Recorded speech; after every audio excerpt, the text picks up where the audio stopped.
Okay, good morning YouTube. It's the 14th of August 2013. Now, it has all gone off in Cairo this morning. Conflicting reports coming out of there as to what's happened. Now, from what best I can make out is the Egyptian security forces have moved in on the smaller of the pro-Morsi camps, Morsiville, as we were getting called yesterday in some of the media. These were like built up tent areas, camp areas. Now there's reports, conflicting reports. Some people are saying that there has been dozens feared killed. That's Muslim Brotherhood supporters and pro-Morsi supporters. And this actually ranges up to the number of 250 plus confirmed deaths. This comes from a tweet from a Jihad El Haddad. Now I can't confirm the veracity of that figure. It says also that doctors saying the most critical patients will die from their bullet wounds. Over 5,000 wounded in the biggest massacre since the coup. Now there is footage out there. Russia Today have got footage.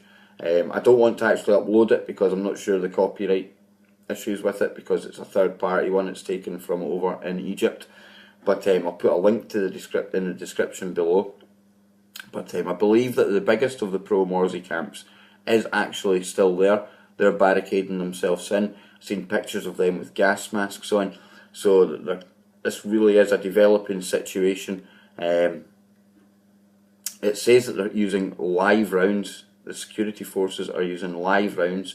Now I wonder what the West's response will be to this, because if you bear in mind, at the so-called beginning of the uprising in Syria, that was the kind of thing that Assad was demonised for, and here we are 2 years later. We all know the story with Assad. That battle is still raging.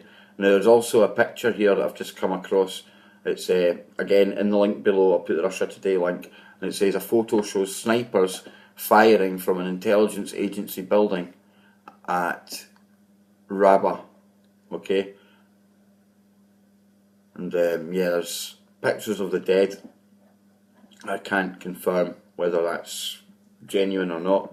It certainly looks as if there's something going down in Cairo, something serious. That country is teetering on the edge of a civil war. You've actually got Al-Qaeda factions now up on the Sinai. They're carrying out operations. You're seeing Israel coming in and droning them the other day. There really is a major danger of this spreading regionally.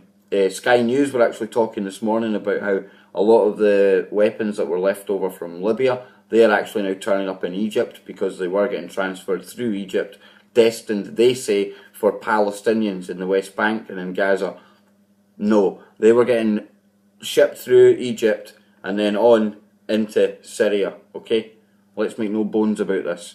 It was a total transfer of the operation that succeeded in Libya, toppling Gaddafi, being moved into Syria to try and fail to topple Assad. And now you're just going to see the whole region. It's like, oh, it's powder keg, it's going to go off. And that's exactly what the globalists want. And at the end of all that, tragic, when you think of the human life that's going to be lost out there, absolutely. Already the human life that's lost in the Middle East. And who's the ones that sit back and get richer minute after minute? The military-industrial complex. The ones that also fund politicians in America and in this country as well. Let's make no bones about it, okay? Governments work for them and the bankers.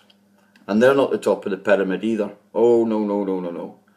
They're just another layer. Very near the top, don't get me wrong, very near the apex, but not quite the apex. Now, also going on today, I made a video yesterday about how it was a slow news day. It seems today things are really picking up. I'm not sure what to make of this one, but the headline here is crew members killed as Indian submarine explodes, sinks at a naval dockyard.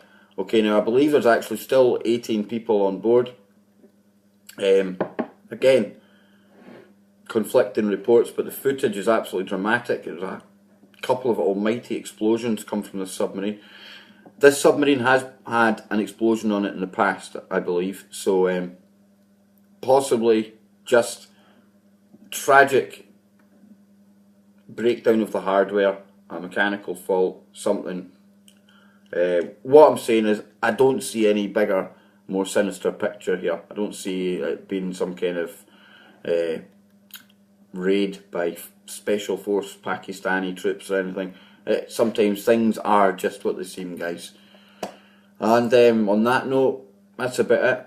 The wee Glasgow truther, he went back to school today. Primary 7 now, this is his last year of the primary school. And, it makes me feel old, but so proud seeing him going off to school, meeting up with his mates again.